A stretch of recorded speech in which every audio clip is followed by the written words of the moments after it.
Donc, nous sommes reçus par Fanchon Pradal-les-Roy dans ses bureaux des éditions Alphée. C'est Édite Plus, groupe des éditions Alphée. Voilà, plus exactement. Donc, on va peut-être commencer par cet aspect-là, votre carrière d'éditrice ou de directrice de collection. Oui. Comment vous parleriez de ce métier de directeur de collection? C'est des grosses responsabilités? Alors, vous savez d'abord que j'ai été responsable de la collection Astrologie aux éditions du Rocher. Oui. Donc là, c'était complètement relié à l'astrologie. Et lié à l'astrologie. Et donc, vous connaissez, puisqu'à ce moment-là, nous avons eu des contacts. Et ça a été un formidable lieu de travail avec les astrologues francophones, je dirais. Pour moi, ça a été formidable. Et là, maintenant, je travaille donc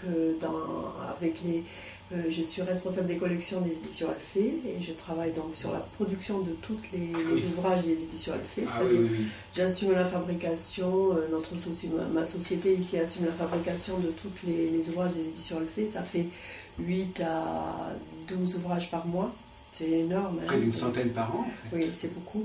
Et là, ce n'est plus uniquement de l'astrologie.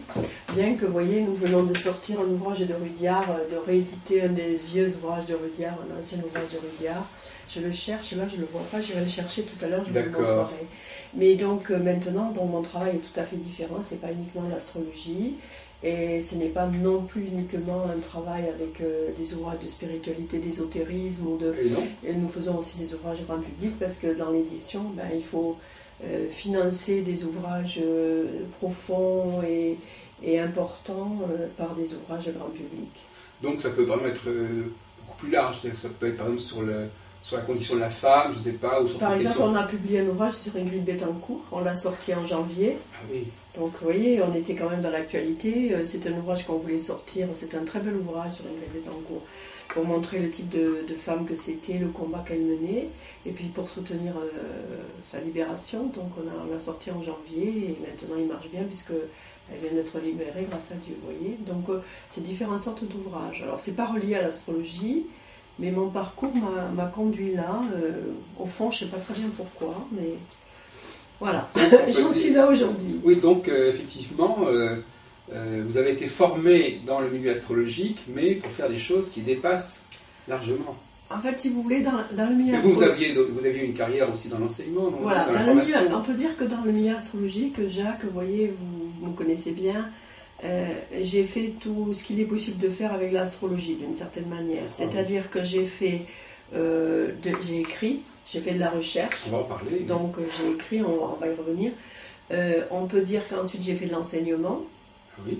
J'ai même créé une institution puisque j'ai fait une école, une université ouverte en astrologie. Donc au-delà d'enseigner moi-même, j'ai organisé une structure. Une équipe. Et formé des gens et créé une structure de communication et d'échange.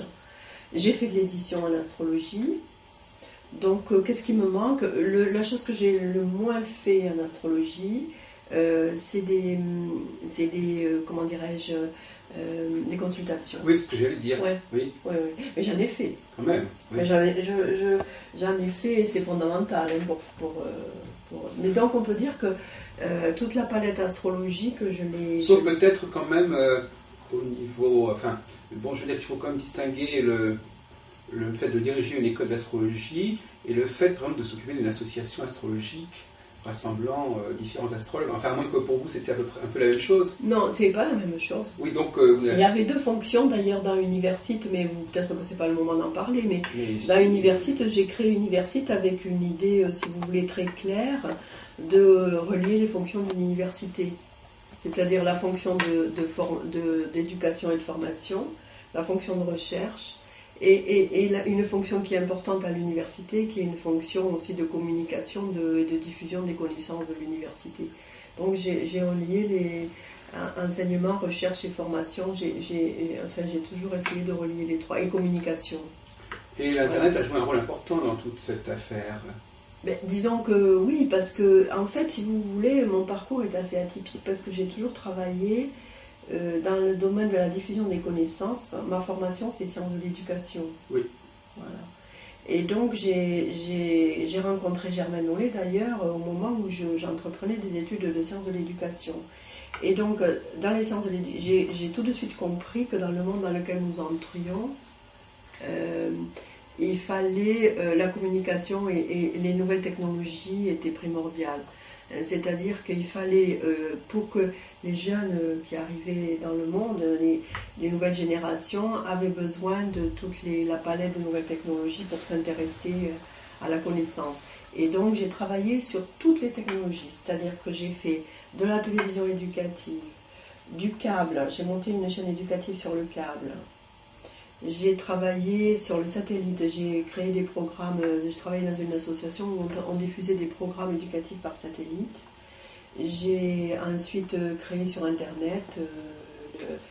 Au bout du compte, après j'ai quitté le milieu officiel pour entrer dans le milieu, j'allais dire, ésotérique de l'astrologie. Ouais, voilà. Vous voyez, c'est étonnant. Donc ma compétence sont à la croisée de la communication. Et... Ce qui explique que vous ayez cette responsabilité aujourd'hui aussi sur Alphée. Alors pourquoi j'ai... Oui, parce que... très polyvalent finalement. C'est une sorte de polyvalence, mais il y a une vraie, j'allais dire... il y a une vraie convergence au milieu de tout ça. Je crois que si vous voulez, les technologies actuellement, c'est la clé, quoi. C'est la clé du monde nouveau dans lequel on rentre. En revanche, une petite pointe, vous n'avez pas utilisé tellement la vidéo au niveau de vos activités astrologiques, je crois.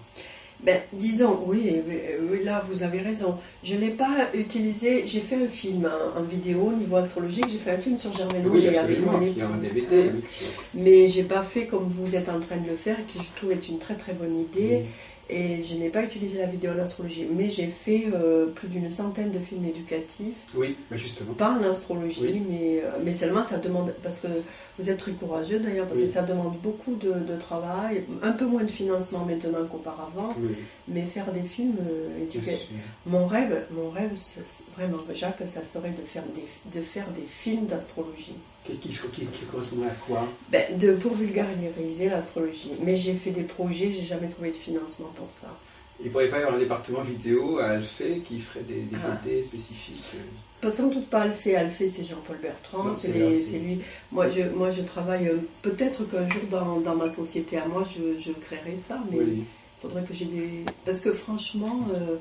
je trouve que ce que vous faites une sorte de travail de mémoire, de recueil de mémoire, de recensement et de oui, c'est un petit peu le guide astrologique sous une forme vidéo. Ce que vous avez fait. Voilà, c'est une sorte de... On passe à un autre niveau. Et effectivement, j'insiste beaucoup pour interviewer des personnes qui sont quand même déjà assez âgées, comme Régine Ruet, comme Georges Duperron, comme d'autres personnes qui sont même...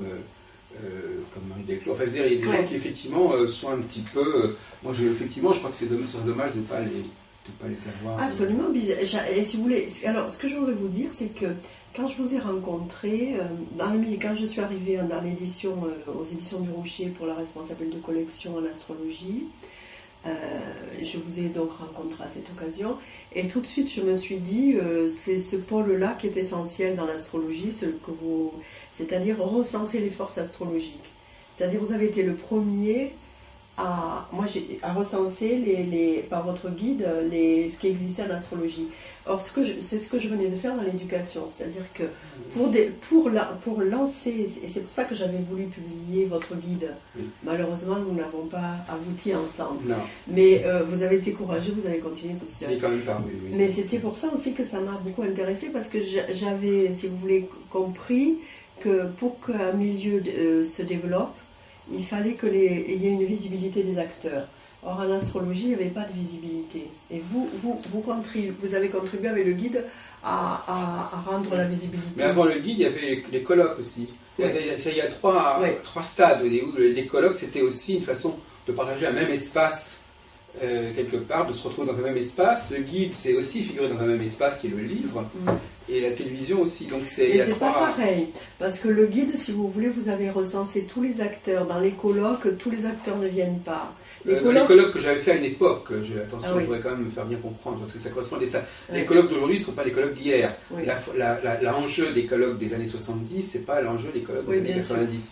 Donc dans les années 70, c'était vraiment l'occasion de rassembler un certain nombre de personnes. Je pourrais vous donner l'exemple du congrès 78 il y a 30 ans, on avait rassemblé tous les enseignants en astrologie, toutes les provinces confondues. Après, les colloques n'ont plus le même... C'est ce que j'ai essayé de faire ensuite dans les années 90 et 2000 avec les universités d'été d'astrologie. Voilà. Mais il y a des choses qui n'ont plus le même signification 20 ans après. La formule n'a plus le même sens. Et puis en plus, disons les choses comme elles sont, à partir du moment où un travail a été fait, il n'est plus à faire. Si les gens construisent sur ce qui a déjà été fait. Donc effectivement, il y a eu une époque où il y avait de vrais enjeux de rassemblement. Une fois que ces rassemblements sont acquis, le colloque n'a plus la même importance. À ce moment-là, il faut passer à autre chose. Effectivement, donc effectivement, je vous remercie de me parler aussi de ce que je fais, c'est sympathique.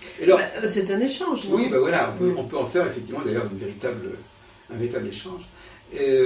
Alors, vous êtes quand même quelqu'un qui a découvert, vous avez une vocation à découvrir des gens, parce que par exemple à l'université, il y a des gens qu'on ne connaissait pas tellement, qui sont apparus. Vous avez des jeunes surtout, et c'est ça que je trouve intéressant, c'est-à-dire il y a des gens comme Éric Dester, qu'est-ce qu'ils sont des gens de valeur. Oui. Qu'est-ce qu'ils deviennent? Parce que moi j'ai un peu perdu leur piste. J'aimerais bien d'ailleurs très franchement, j'aimerais bien aussi pouvoir les rencontrer pour Téléprovidence. Oui, je vous donnerai le contact d'Éric. C'est très important. On aimerait bien les avoir aussi. Très important. À vous, parce que c'est des gens qui ont des choses à dire, qui sont originaux. Oui, et puis, alors, si vous voulez, ce qui s'est passé, c'est qu'il y a eu une véritable... Il y a quelqu'un qui disait l'université, c'était une pouponnière d'astrologues. Un vivier. Oui, un vivier. Et je pense que, il y a eu à certains moments, il y a eu jusqu'à 200-300 personnes qui ont participé. Et je crois qu'il y a, sur ces 200-300 personnes, il y en a un tiers qui ont vraiment continué en astrologie, qui ont de la valeur. Et donc, en fait, si vous voulez, on s'est confortés les uns les autres, et puis on a diffusé. Je crois que c'est vraiment l'esprit Verseau qui était là. Et puis, ce qui s'est passé, c'est qu'après la phase d'éveil de chacun, et d'éveil à sa propre valeur, chacun a eu besoin de faire son expérience. Alors, il y a eu une phase, si vous voulez, formidable, un engouement collectif assez fort, et où après, il y a eu la phase quand Saturne est arrivé dans le Lion. Oui. Eh bien, c'est incroyable, quand Saturne est arrivé dans le Lion, chacun a eu besoin de se recentrer sur lui-même, évidemment, par rapport à sa propre valeur. Et donc, il y a eu moins d'échanges et moins de... Voilà. Mais c'est ce qui est logique, en fait. D'ailleurs, moi, je trouve qu'avoir des responsabilités d'organisateur, c'est une bonne façon de faire de la recherche en astrologie. Parce qu'on voit des choses se passer sous ses yeux, on voit des changements d'attitude.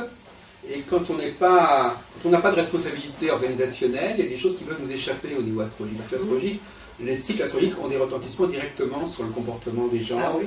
Et donc, on a ce point commun, c'est que moi, ce qui m'a beaucoup aidé dans ma recherche astrologique, c'est justement mes fonctions d'organisation qui me permettaient de voir un certain nombre de flux et de reflux.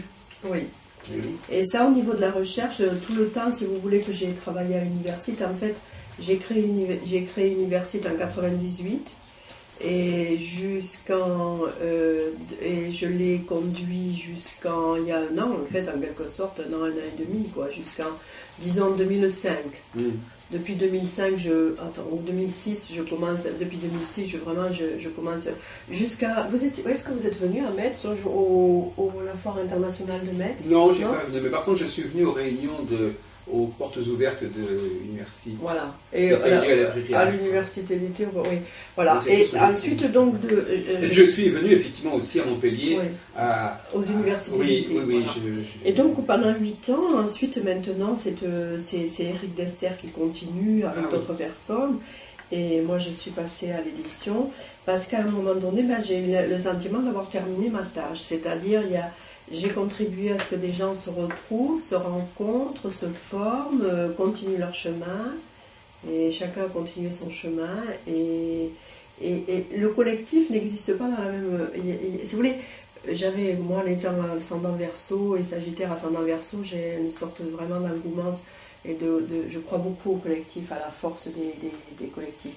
Et c'est vrai que ça a été une force extraordinaire. On a fait, est-ce que vous imaginez qu'on a tous les mois, on a fait un cahier d'articles originaux pendant 8 ans. Et Éric Dester continue.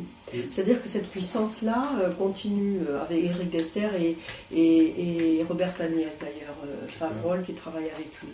Et donc je vous donnerai les contacts avec oui, les deux, je absolument, trouve que c'est absolument. intéressant. Oui, oui. Voilà. Donc, vous aviez également donné avec Robert Amadou la possibilité de oui. continuer ses propos Oui. sur le verso, justement. Alors justement, Robert Amadou, une fois quand il a été décédé, j'aurais voulu donner à la communauté astrologique tout le formidable travail qu'il a fait sur les cahiers du Verseau. Et son épouse m'a dit qu'elle ne donnait pas le droit à la diffusion. Donc, ce qui est dommage parce que je pense qu'elle a voulu s'occuper de la diffusion, mais je n'en ai plus entendu parler depuis. Et je pense Catherine, que... Oui, et je ne sais pas si vous avez l'occasion. Moi, je les tiens à disposition de qui le veut, et de Catherine ou d'autres, mais je ne peux pas le diffuser sans l'autorisation de Catherine. Oui. Mais si vous voulez, aussitôt, rappelez-vous aussi, il y avait un formidable astrologue belge qui s'appelait Gilbert Descamps, qui est décédé il n'y a pas longtemps, Oui. qui était un être il a donné tout ce qu'il avait donné sur Université. Il a transmis toutes ses connaissances sur les cycles, sur la lunaison. Oui, j'ai bien connu Oui, le président du Célésia. Oui, ça a été on avait une certaine sympathie parce qu'on était tous les deux de religion juive. Ah oui. En tout cas, si vous voulez, bon, ce qu'il y a, c'est que je sais pas là, vous me questionnez sur mon parcours.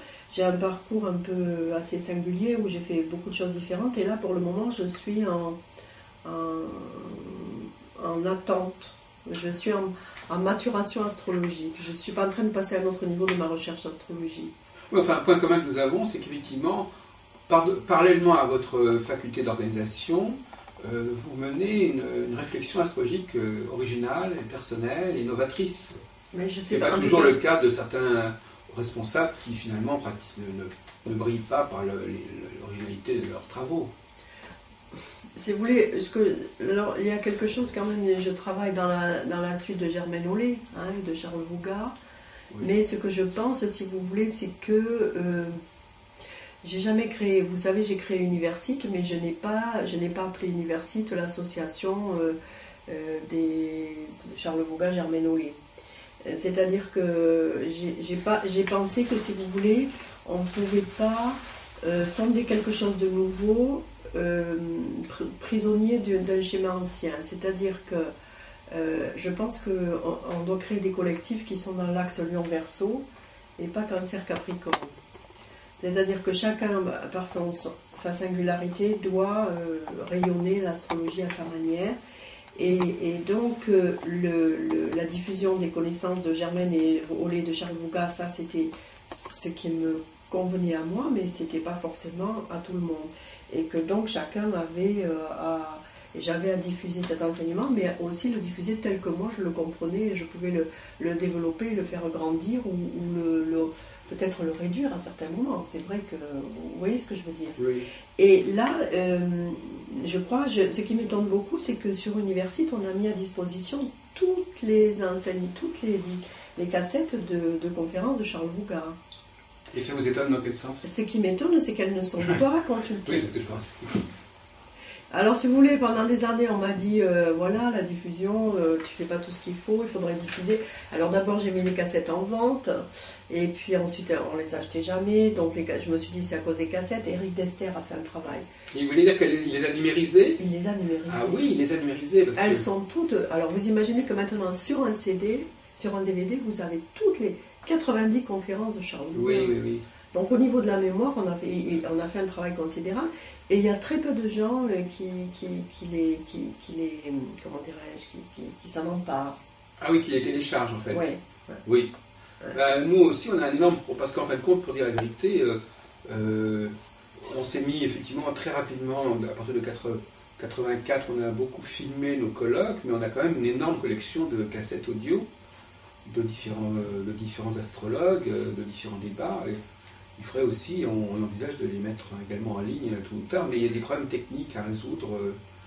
Je sais qu'actuellement, la personne qui s'occupe de Téléprovidence essaye de trouver des solutions pour numériser les cassettes.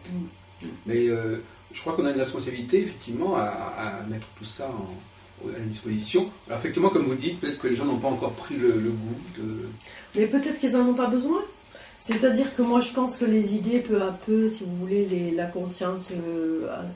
augmente, mais ce qui m'étonne aussi, c'est que, je ne sais pas le sentiment que vous avez, moi ce que j'ai senti à un moment, c'est que la connaissance se diffusait pas uniquement à travers l'astrologie, c'est-à-dire que pendant la fin des années jusqu'à l'an 2000, je pense que l'astrologie a été un support de conscience et de connaissances important pour beaucoup de gens, et qu'ensuite ça s'est ouvert à d'autres niveaux, à d'autres milieux, en particulier aux sciences aux sciences parallèles, à toutes les autres sciences de guérison, j'allais dire. Et donc, il me semble, l'astrologie semble en régression. Oui. Mais je ne pense pas qu'elle l'est, mais elle semble en régression. Alors justement, c'est un bon sujet sur lequel on va pouvoir travailler là. Sur la question effectivement de l'avenir de l'astrologie, la place de l'astrologie dans la société actuelle, je pense quand même qu'effectivement, je ne sais pas si vous êtes d'accord avec moi, peut-être que, alors comment l'astrologie pourrait essayer de s'imposer ou de s'ancrer mieux dans le monde actuel. Moi je dirais qu'une certaine manière paradoxale, tout à l'heure vous disiez que vous n'avez pas tellement été astrologue. J'ai fait peu de consultations. Oui. Mais on peut se demander si l'astrologue ne fait pas, moi je vais poser une question un peu provocatrice, il ne fait pas un peu obstacle au rayon de l'astrologie. Parce qu'en fin de compte, moi je rêve d'une astrologie qui soit à la portée de tout le monde. C'est-à-dire une astrologie qui soit suffisamment simple pour que tout le monde la comprenne et l'intègre. Et là on a l'impression que justement sa complexité même, à laquelle elle est parvenue, oblige à passer par l'astrologue qui va décrypter, qui va décanter tout cela. Le problème de l'astrologie, c'est exactement ce que vous dites, c'est-à-dire que j'ai travaillé avec... je suis obligée de faire une digression, si vous le permettez. J'ai coécrit un livre avec un homme qui s'appelle Michel Autier, qui est un chercheur qui a travaillé avec Michel Serres. C'est un mathématicien et son domaine de travail, c'est la connaissance. Qu'est-ce que c'est que la connaissance ? Et donc j'ai travaillé avec lui sur ce sujet, et il disait que le problème de la connaissance, c'est qu'elle était vivante, mais qu'elle dépendait des hommes. Et que le problème, c'est que les humains eux-mêmes étaient un obstacle. Les humains porteurs de connaissances étaient eux-mêmes des obstacles à ce que d'autres accèdent à ça, parce que les autres avaient l'impression qu'ils devaient passer par eux, par un autre, pour y accéder.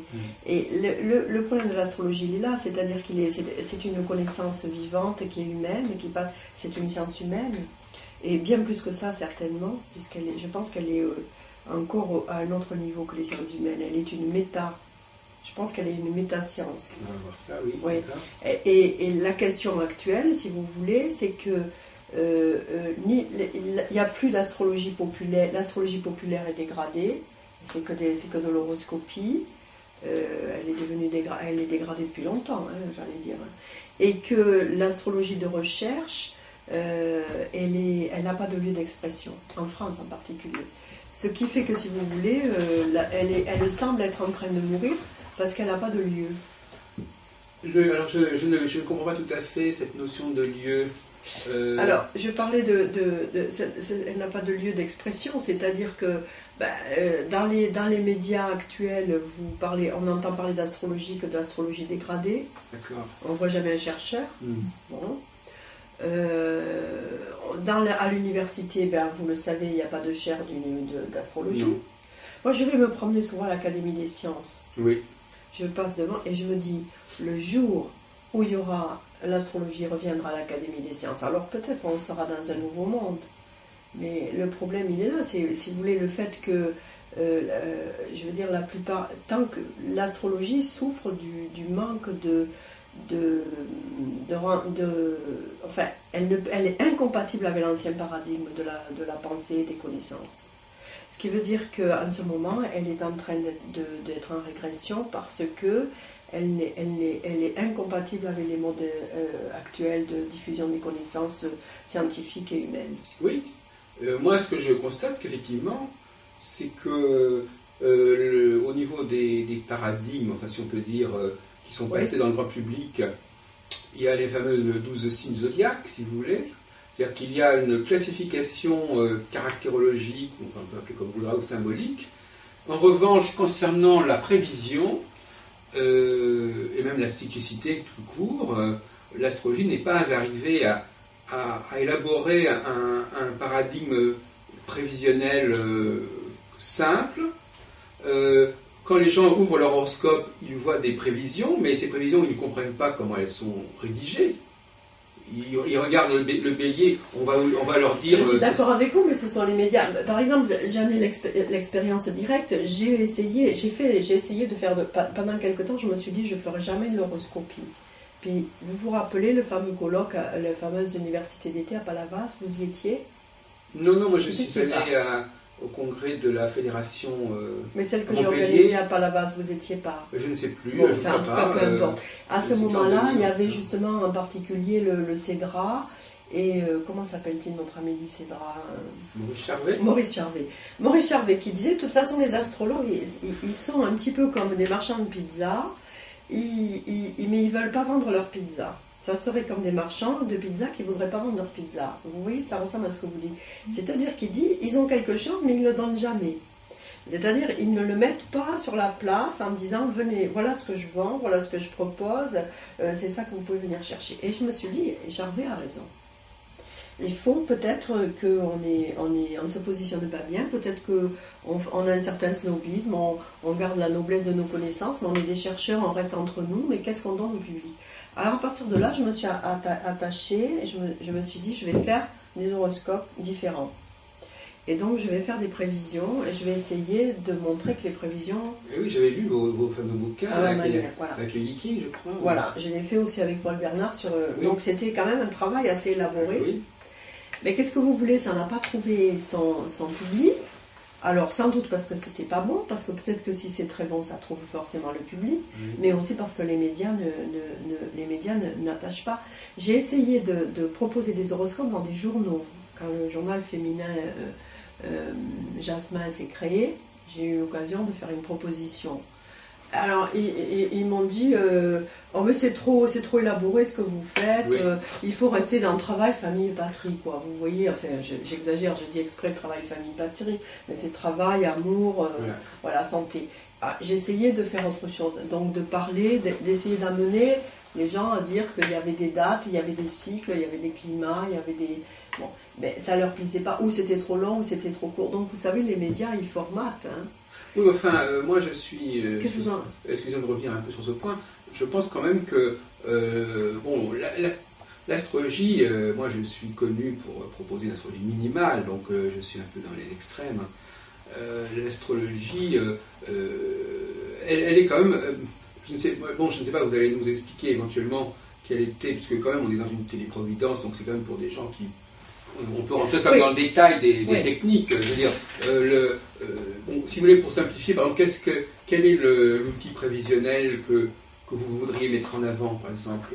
Qu'est-ce qui pourrait, si on vous demandait, par exemple, si j'étais un non-astrologue, vous dit, Madame Pradélie-Roy, bon, d'accord, alors, qu'est-ce que l'astrologie peut nous apprendre au niveau prévisionnel? Quels sont les modèles? Oui, voilà. Donc, mais pour moi, c'est très clair, ça. Si vous voulez, il y a un présupposé, que tant qu'on n'est pas dans ce présupposé, je trouve que c'est presque insipide. Enfin, on ne peut pas proposer des prévisions. Pour moi, dire que si je proposais des prévisions, ça passe par le présupposé que la manifestation, enfin, comment dirais-je, la pensée et l'énergie préexistent à la manifestation, qu'il y a des intentions cachées qu'on ne connaît pas, et que la manifestation, nous en sommes maîtres quelque part par notre pensée, par notre manière de répondre au climat, de répondre aux événements.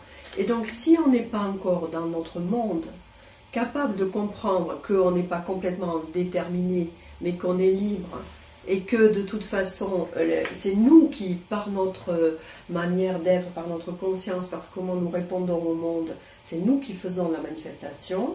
À ce moment-là, les prévisions, on ne s'entendra jamais avec ceux qui veulent diffuser des prévisions, parce qu'ils veulent dire que c'est un peu comme la médecine actuelle. C'est-à-dire que tant qu'on est dans ce paradigme de la pensée ou complètement déterministe, c'est pas la peine de faire des prévisions. Qu'est-ce que vous en pensez ? Pourquoi vous Non, parce qu'il avait apporté ce document qu'il a reçu par la poste. Ouais. C'est un document sur... Et si vous voulez, pour moi, c'est pour donc déjà, ce qui compte le plus, j'ai sorti un livre là-dessus, de prévision, où je dis, j'ai eu beaucoup de gens qui m'ont contacté quand même, et qui m'ont dit, on aime ce que comme ça, on est d'accord avec cette manière. Ce qu'il y a, c'est qu'il aurait fallu persévérer, et puis ça me prenait beaucoup de temps, etc. Mais ce qui compte le plus, c'est pas tellement c'est pas des prévisions qu'on fait, on donne un climat de l'âme.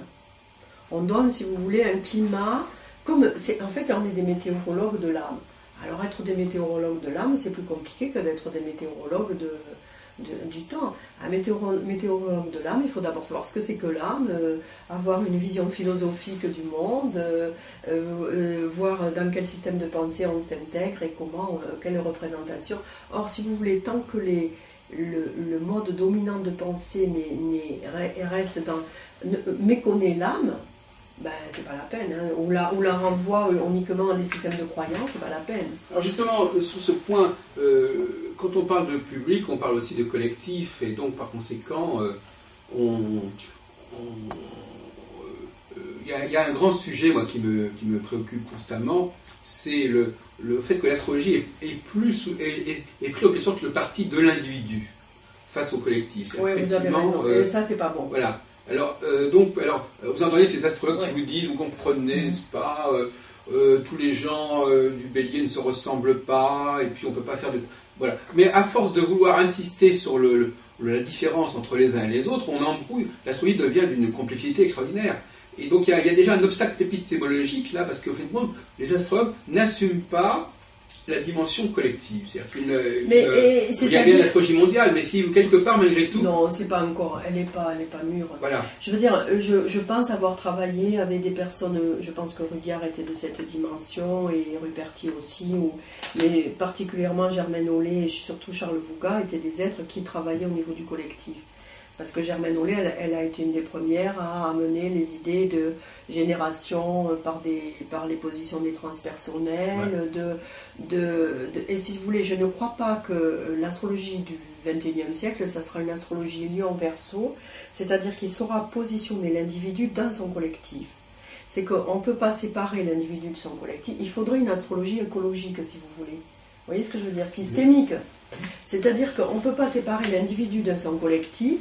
Et donc, si déjà on n'a pas une étude j'allais dire, politique du monde, enfin générique du monde, une astrologie mondiale d'une certaine manière, mais qui n'est pas au niveau des prévisions du genre événementiel, mais au niveau des prévisions cycliques, hein, alors à ce moment-là, on n'est pas... Vous voyez, par exemple, j'ai publié un livre qui est le Code Maya. Vous l'avez là, vous voyez, je pense que ça serait bien de le filmer. Je vais vous le passer. Ça, je suis très fière d'avoir publié cet ouvrage. Voilà. Donc, il s'appelle le Code Maya. Il est de Barbara Handclough. Hein, voilà. C'est une chercheuse américaine qui a été éditrice elle-même, qui a travaillé avec tous les chercheurs en pointe sur l'étude du calendrier Maya. Et si vous voulez, alors là, par exemple, vous avez encore un autre système astrologique qui n'a rien à voir avec notre système occidental, mais qui est vraiment un système astrologique collectif. Oui. Et là, c'est-à-dire qu'il parle de cycles collectifs et puis qu'il parle de grands cycles. On est bien au-delà de Barbeau et de l'astrologie des cycles qu'il a mis en place et qui, au fond, à mon avis, sans réduire le travail qu'a fait Barbeau, puisqu'il a son importance, mais qui, à mon avis, n'a pas d'historicité, si vous voulez. Et les Mayas, eux, ils ont un système astrologique. Alors là, je suis en train de travailler dans ces mondes-là maintenant, c'est-à-dire essayer de comprendre, si vous voulez, comment, d'une certaine manière, enfin, j'allais dire, dans une astrologie galactique. Vous voyez, nous, on est encore, quand on est dans une astrologie d'individu, on est dans une astrologie solaire. Et les astrologies collectives, il faut rentrer dans une astrologie galactique, hein, c'est-à-dire passer à autre chose. Mais c'est très difficile parce qu'on ne peut pas aller plus loin que notre propre compréhension et que notre propre conscience. Comme vous voulez dire... Ça mérite d'être expliqué, hein, ça semble un peu limité ce que je dis. Parce que... Mais je voudrais clarifier sur ce point. Pour vous, l'astrologie collective semblerait associée à l'astrologie des grandes périodes, des grands cycles. Vous n'imaginez pas une astrologie collective avec des cycles plus restreints. Tous les cycles, c'est-à-dire que ça doit se réduire jusqu'au même, y compris le cycle lunaire. Voilà, c'est ça. C'est-à-dire c'est tout le cycle lunaire étant lui-même le Soleil-Lune, en fait, puisque c'est un intercycle, en fait. Étant le plus petit des cycles au milieu des grands cycles. C'est-à-dire que tout est cyclique, en fait. Et moi, je pense que je veux dire que c'est ça qui manque à nos contemporains. Ce que les astrologues actuels devraient diffuser dans le monde actuel occidental, si vous voulez, c'est la cyclicité du monde. C'est ça qui nous manque. Oui. Mais par exemple, moi, parce que là, les Mayas, ils disent que le monde s'accélère. Ils sont bien les seuls à expliquer ce qui est en train de se passer. Oui. On ne comprend pas ce qui se passe actuellement. Moi, un de mes chevaux de bataille, c'est le fait que nous avons... moi, je dis les cycles tuent la cyclicité. C'est-à-dire qu'il y a trop de cycles. Les astrologues utilisent trop de planètes. Et donc, chaque planète va déterminer un cycle qui lui est propre. En tout cas, il y a quand même une multiplication des cycles qui fait que finalement, la notion de cycle astrologique, elle est difficile à saisir. Ce qui fait qu'on arrive, par exemple, l'autre jour, sur Téléprovidence, on a interviewé M. Fatchin, que c'est peut-être Jean-François Fatchin, qui est un des grands maîtres de l'informatique astrologique. Et lui, il disait, finalement, moi, je me sers des cycles de l'astrologie indienne, les dasas. Oui, pourquoi pas. Mais alors, évidemment, on comprend pourquoi il fait ça. Parce qu'évidemment, ça lui permet de dépasser le problème de toutes ces planètes qui se croisent, qui se redéploient, etc.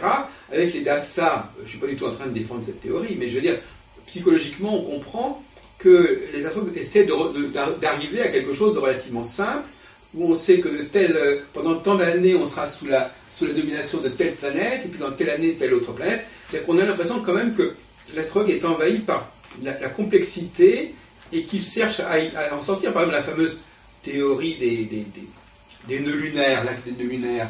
Ça a pris tellement d'importance. Pourquoi est-ce que ça a pris tellement d'importance? Parce que quelque part, les gens, ils ont l'impression ou l'illusion que ça va suffire, que ça va simplifier. Mais ce qu'il y a, c'est que ce que je pense, là où est la grandeur et la difficulté de l'astrologie, c'est quel que soit le système qu'on utilise, il intègre les autres. C'est-à-dire que, vous le savez, je veux dire, vous choisissez les nœuds lunaires, vous allez retrouver la même chose que si vous avez une approche. Moi, je travaille sur les transpersonnels plutôt. Et j'utilise je travaille dans le sud, enfin, comment j'ai appris avec Germaine Olé, comment j'ai travaillé avec elle. Je travaille avec les transpersonnels et le lien entre les transpersonnels et les personnels. Donc, c'est-à-dire le lien entre l'individu et son collectif. Et je retrouve les mêmes choses que dans le système des nœuds lunaires. C'est-à-dire que je peux aussi à un moment donné laisser ce système-là prendre le lunaire, je vais retrouver la même chose. Ce que je pense, si vous voulez, c'est que chacun de nous avons un angle de vue singulier et que nous devons... Excusez-moi, c'est moi. Jacques, on était en train de parler des cycles et de la complexité du système astrologique. Effectivement, tout c'est complexe, mais ce que je pense, c'est que on se noie dans cette complexité si on veut essayer de trouver une synthèse ou une cohérence ultime. Si vous voulez, je pense que chacun de nous doit faire son choix de son approche astrologique, et le faire en conscience et le plus en avant possible, et la faire en trouver d'autres, mais que je veux dire, que vous parliez de Fatchin qui s'occupe d'astrologie indienne. L'astrologie indienne, avec ces systèmes-là, elle apaise énormément les gens parce qu'elle apparemment, elle donne des réponses, elle dit tel jour c'est bien. D'ailleurs, les Indiens, ils se marient tel jour parce que c'est ce... Je veux dire, eux, ils sont dans une véritable astrologie de prévision parce qu'ils ont trouvé un système assez sécuritaire où on dit là c'est bien, là c'est pas bien, là c'est... Bon. Moi, je crois qu'en Occident, on n'a pas là-dedans, je veux dire. On ne peut pas dire qu'est-ce qui est bien, qu'est-ce qui n'est pas bien. D'abord, je crois que, si vous voulez, chaque astrologue a son approche. Le problème, c'est dans la diffusion auprès du public. C'est que comment faire comprendre ce qu'on fait, comment on peut le faire, c'est là qu'est la question. Et le problème des cycles, c'est que c'est de les prendre, je veux dire, comme des cycles intégratifs. C'est là, par exemple, où les Mayas ont apporté quelque chose d'extraordinaire, c'est que, enfin, ceux qui ont décodé ce que faisaient les Mayas, c'est que les Mayas, par exemple, on parle des 9 niveaux de la pyramide, mais en fait, il ne s'agit pas tant de 9 niveaux, si vous voulez, pyramidaux, justement, il s'agit plutôt de 9 cycles intégratifs, c'est-à-dire qu'il y a des cycles longs en temps, et des cycles plus courts en temps, mais les cycles plus courts en temps portent en eux-mêmes c'est-à-dire que la même intensité que des cycles de millions d'années. Et je crois que, si vous voulez, là, en fait, ça ressemble à la physique quantique. C'est-à-dire qu'il y a une astrologie quantique à trouver qu'on n'a pas trouvée. Et je crois que le système astrologique maya, et d'ailleurs c'est amusant parce que je sais que Charles Vouga faisait des recherches sur l'astrologie maya, et je me dis d'une certaine manière, je suis en train de poursuivre quelque part ce qu'il faisait. Oui, c'est Jean Carteret qui faisait. Jean Carteret aussi Oui, il s'est promené tout le temps avec des codex maya. Voilà. Et si vous voulez, je ne sais pas si vous savez, mais il paraît que depuis 1998 et jusqu'en 2012, on est en train de revivre historiquement ce qu'on vit depuis jusqu'en 2012, ce qu'on vit depuis des millions d'années. En tout cas, là, on pourrait peut-être donner la parole un petit peu à monsieur Jonathan, parce que lui, c'est sa grande spécialité, l'astrologie maya. C'est vrai? Oui. Alors donc, on va peut-être faire une petite parenthèse exceptionnellement, parce que... Alors, moi, je me porte pas garant de ce qu'il fait, mais en tout cas... J'aurai toutes les réponses à ce que vous cherchez. Alors, si vous lui demandez qu'est-ce qui va se passer en 2012, alors là, attendez, ça ne sera pas triste. Hein, il nous parle, je crois, on va être transféré sur une autre galaxie. Enfin bon, je dis ça comme ça, mais je veux dire, vous pensez, Fanchon, qu'est-ce que vous pensez qu'il va se passer en 2012? Moi, si vous voulez, ce que je pense, d'abord, que je trouve intéressant dans le calendrier maya et dans 2012, c'est que c'est pour la première fois dans les systèmes de pensée qu'on trouve un calendrier qui ne part pas d'une origine, mais qui s'origine d'une fin.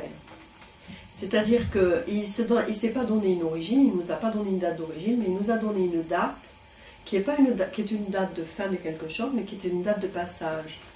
Et je pense que, si vous voulez, 2012 nous signifie le passage à un autre niveau de conscience et le passage d'un monde à un autre. C'est-à-dire que je pense que c'est une nouvelle conscience planétaire. Je pense que c'est une conscience collective à laquelle on va arriver et certainement une conscience galactique. Alors, qu'est-ce que c'est qu'une conscience galactique? Je pense que c'est une conscience d'un monde dans lequel on est inclus et tout est inclusif. Le problème qu'on a, avec l'astrologie occidentale, c'est qu'on sépare. Et là, on est dans un monde intégratif. Vous allez nous expliquer ça? Disons qu'en fait, je suis galactique. Oui. Galactique, ça veut dire que 80% de ma personne est galactique. Que j'ai connu Nefertiti, car j'étais à Akhenaton, et elle était galactique aussi. Donc elle était astrologue cosmique au départ, et c'est elle qui défendait ce que vous aimez, c'est-à-dire les astéroïdes, car elle avait trouvé un sens que les gens ne connaissent pas à toutes ces choses-là. Mais elle est morte malheureusement l'année dernière. Car en fait, elle était dans le sens de cette... C'était qui? C'était une astrologue qui a commencé à l'âge de 16 ans et qui est morte à 46 ans. Oh, dommage. Alors donc, parce que est-ce que vous avez entendu parler des Pléiadiens? Oui, absolument.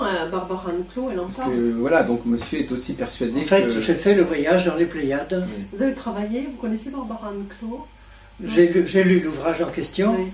Mais je ne suis pas d'accord pour une raison toute simple, c'est que le système fonctionne sur l'an 3113, qui est une date qui a été repérée, qui correspond... 2012. 3000, oui. On va discuter des mois, peu importe. Mais quand on suit le calendrier journalier que j'ai mis à jour, vous pouvez vivre tous les jours et vous pouvez constater que ce n'est pas le 31 décembre ou le 21 décembre que tout va se produire. Il y a toujours un phénomène de passage qui peut prendre 3 mois avant, 3 mois après, avec changement des consciences. Ceci étant, j'ai reçu, mais ça, c'est purement incitatif, un nombre de rescapés de la nouvelle Terre que certains ont déjà décrit.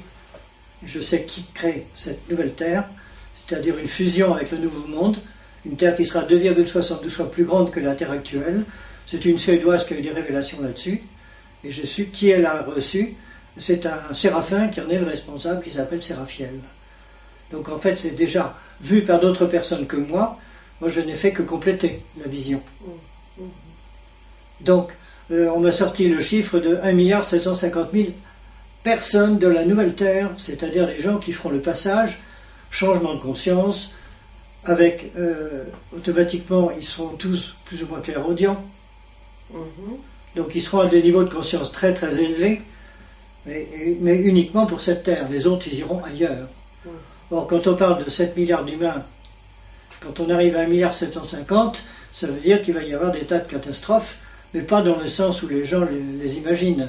C'est-à-dire il y a changement de conscience, on tombe dans un autre sommeil, on se retrouve ailleurs. Pas la peine de parler de vaisseaux cosmiques, tout ça, ça me semble inutile, même si certains les voient. Bon, enfin voilà, moi je vous... C'est intéressant. Oui, mais moi je ne suis pas très branché là-dessus, mais enfin en tout cas, je ne pensais pas que vous intéressiez spécialement à ça, bien qu'à Londres, j'étais il y a 2 jours à Londres, je crois que j'ai trouvé le bouquin là qui était en vente, j'ai failli l'acheter d'ailleurs. Et alors, je vais vous le donner. Ah oui, d'accord, vous êtes bien, justement. Il est extraordinaire ce livre, en fait. Mais les Pléiadiens, c'est des... Voilà, je vous laisserai le livre à madame... je vous en fais cadeau. Qu'est-ce que c'est? Ah oui, c'est vous qui avez travaillé ça? Voilà, il a fait je l'ai édité pour moi-même. Voilà, il a fait auto-édité. Ah oui, formidable.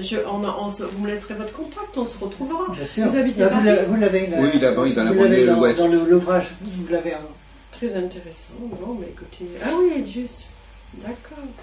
Bon, en tout cas, si vous voulez, par cet échange-là et ce que vous venez de dire, dont je n'ai pas tout compris, je veux dire parce que chacun de nous, on capte des rayons de conscience et on ne sait pas forcément les diffuser aux autres, mais je tweete et je sens quelque chose.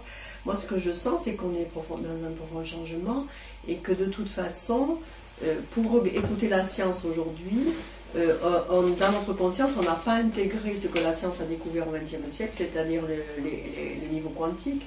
On n'est pas passé à la vitesse supérieure. En tout cas, malgré Seuls tout... quelques êtres humains l'ont fait, et donc c'est ça qui doit être fait. Et je crois que l'astrologie doit passer à notre niveau. Mais vous vous rendez bien compte, Madame Prété-des-Rois, que... Merci.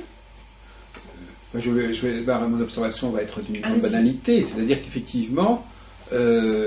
et s'il ne se passe rien d'essentiel en 2012, où en sera-t-on? Je veux dire, vous comprenez, de toute façon, ce que je pense, c'est qu'il ne va pas forcément, comme vous disiez, il ne va pas forcément se passer quelque chose d'essentiel en 2012, mais il est en train de se passer quelque chose d'essentiel en ce moment, il se passe quelque chose d'essentiel depuis longtemps. C'est-à-dire que je pense, je ne sais pas ce que vous le ressentez au niveau astrologique, mais on voit bien qu'il y a eu énormément de choses qui ont bougé depuis 74, 75, et puis que depuis 98, ça s'accélère. On voit bien que les choses s'accélèrent, regardez, vous travaillez activement, vous rencontrez les gens, vous voyez ce que je veux dire. Moi, je diffuse le plus que je peux, je travaille à la diffusion des connaissances, etc.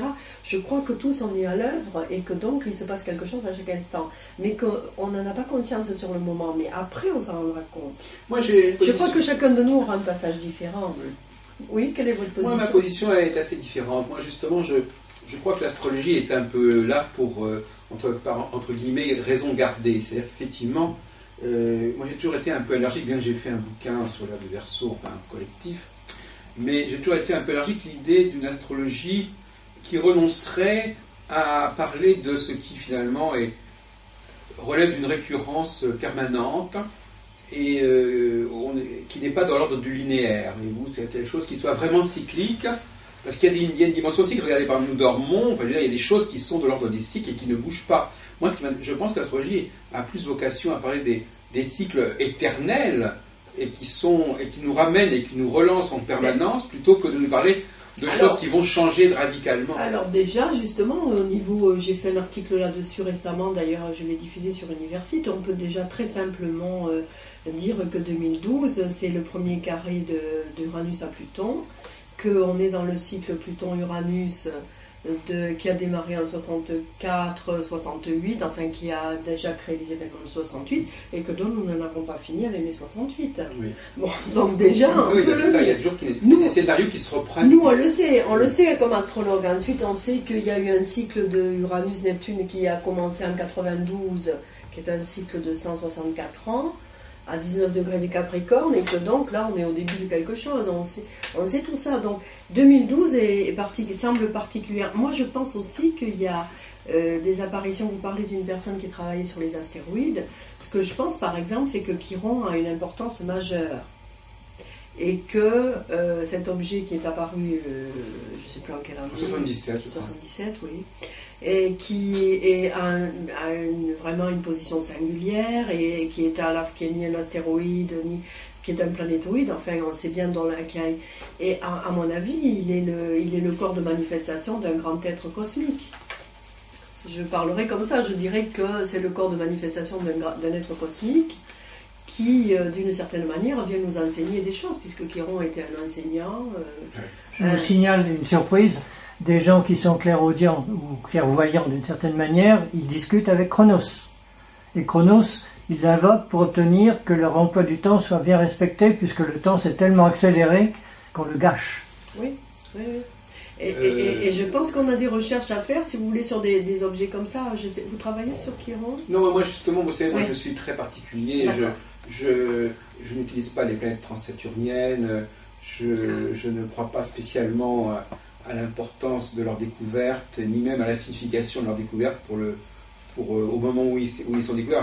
Il y a eu, je crois que c'est André Barbeau, enfin d'autres personnes encore qui ont laissé entendre que les des nouvelles planètes correspondaient à des nouveaux états de conscience. Oui.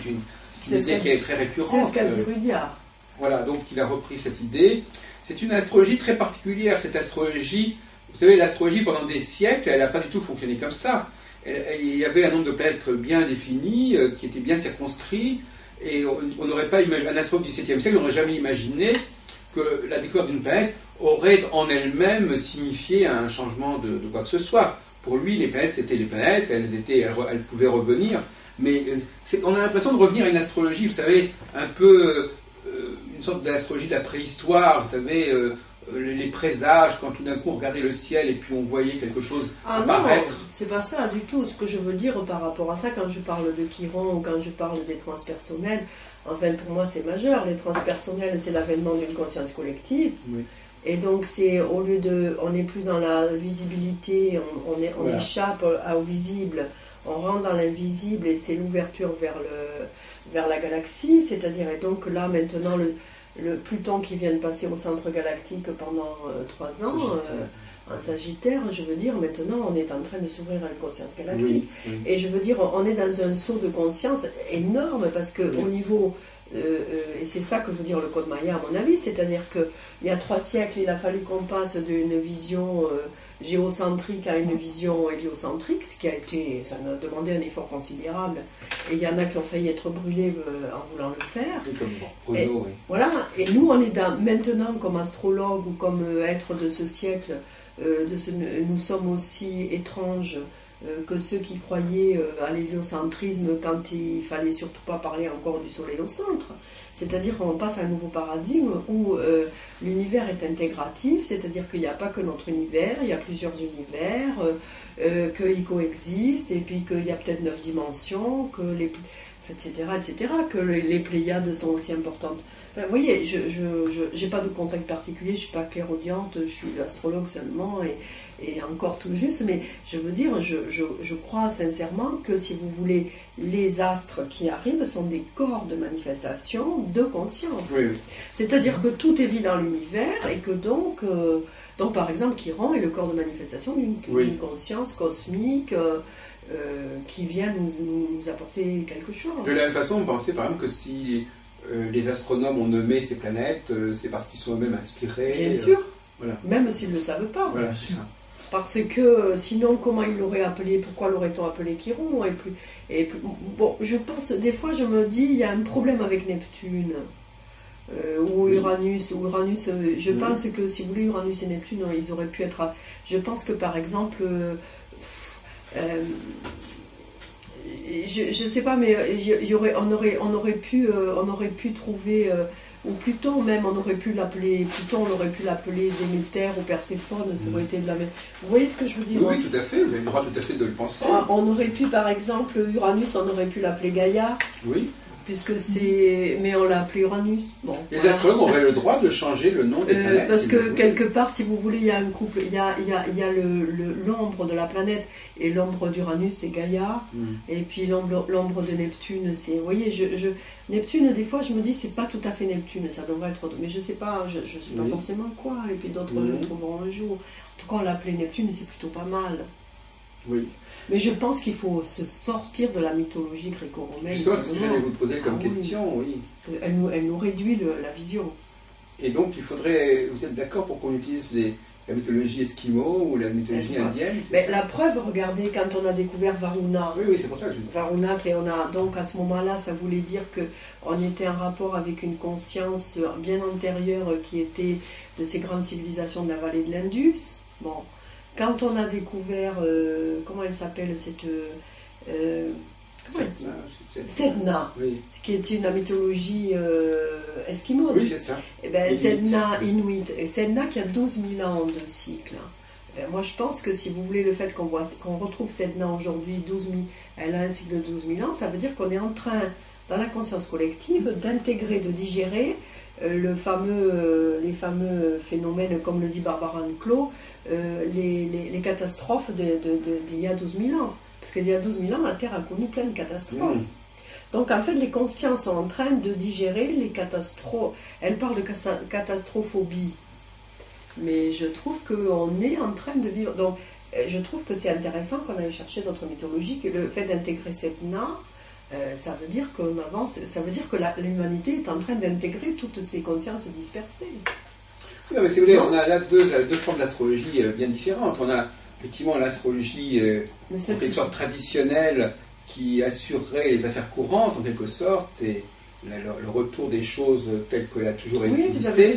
Oui. Et puis notre astrologie qui serait beaucoup plus en prise avec les transformations fondamentales de notre civilisation et qui relèverait d'une autre logique qui serait la logique non pas de la planète qui passe par des cycles, mais en quelque sorte quasiment de l'émergence d'une nouvelle planète. C'est-à-dire que chaque planète en émergeant, ce n'est plus la théorie d'un cycle planétaire qui se subdivise, mais en un nombre limité de planètes et circonscrits de planètes. Là, on aurait des découvertes de planètes qui marqueraient des stades successifs. De conscience, oui.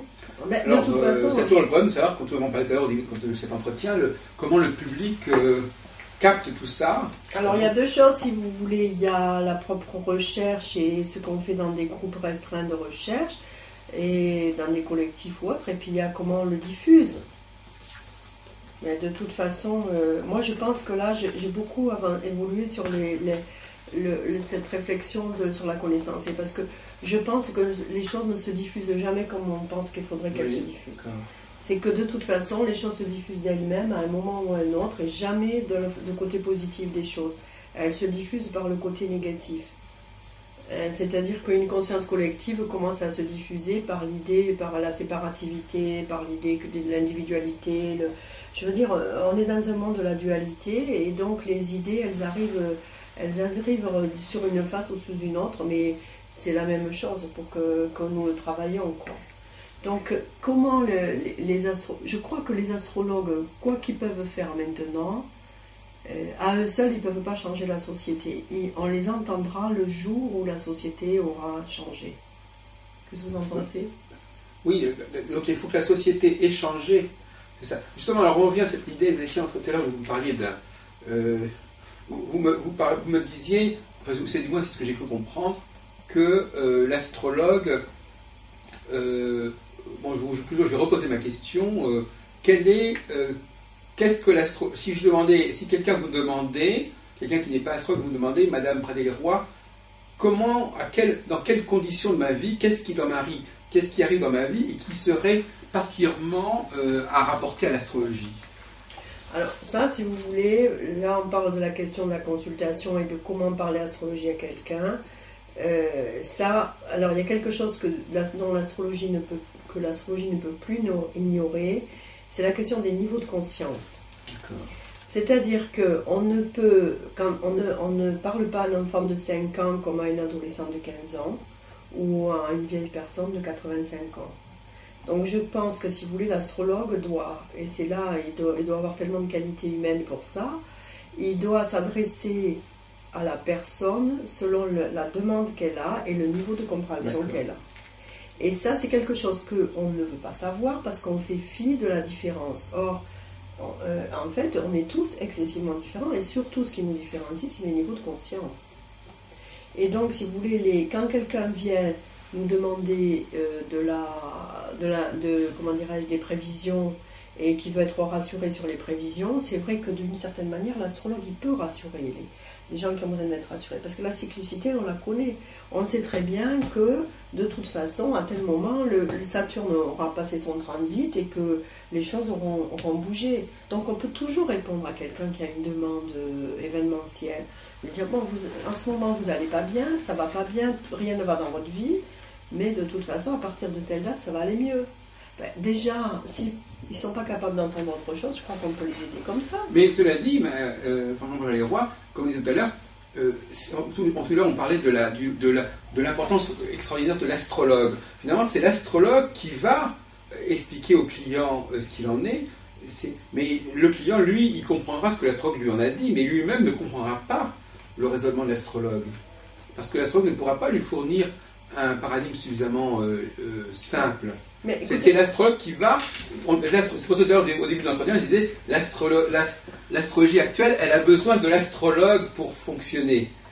Mais toute science humaine a besoin... Je veux dire, c'est-à-dire qu'on est dans... C'est quand même extravagant que vous... Je ne vous critique pas. Hein, ce que je trouve extravagant, c'est qu'on soit obligé de dire l'astrologie a besoin de l'astrologue pour fonctionner, mais toute science humaine a besoin de l'humain pour fonctionner. Regardez par exemple... Non, je veux dire, donc pourquoi voulez-vous qu'on se passe de l'astrologue Écoutez, je vais vous donner l'exemple de ce qui se passait à la Renaissance. À la Renaissance, l'astrologie avait réussi à imposer un paradigme qui était le paradigme des conjonctions Jupiter-Saturne. Et ce paradigme était tellement cohérent et tellement clairement exposé que même les non-astrologues savaient l'utiliser et qu'il faisait partie de la culture générale de l'époque. Des grands juristes comme par exemple Jean Bodin n'hésitent pas à discuter dans son livre de la science politique de la République de l'utilisation de ce modèle. C'est ça que je veux dire. Je veux dire que peut-être que justement l'astrologie aurait besoin de couper le cordon ombilical avec l'astrologue, parce que l'astrologue, il est là, il sauve la mise. C'est-à-dire qu'en fin de compte, il prend quelque chose qui est relativement complexe et il va être l'interface entre l'astrologie et le client. Mais quelle est la science qui a coupé le cordon ombilical avec ses chercheurs? Je veux dire, toute science n'existe qu'à travers ses chercheurs. Et de toute façon, je ne parlais pas de l'astrologue chercheur, je parlais de l'astrologue praticien. Parce qu'effectivement, c'est vrai que le mot astrologue peut désigner des catégories très différentes. Au contraire. L'astrologue praticien, de toute façon, comment voulez-vous qu'on se passe de l'astrologue?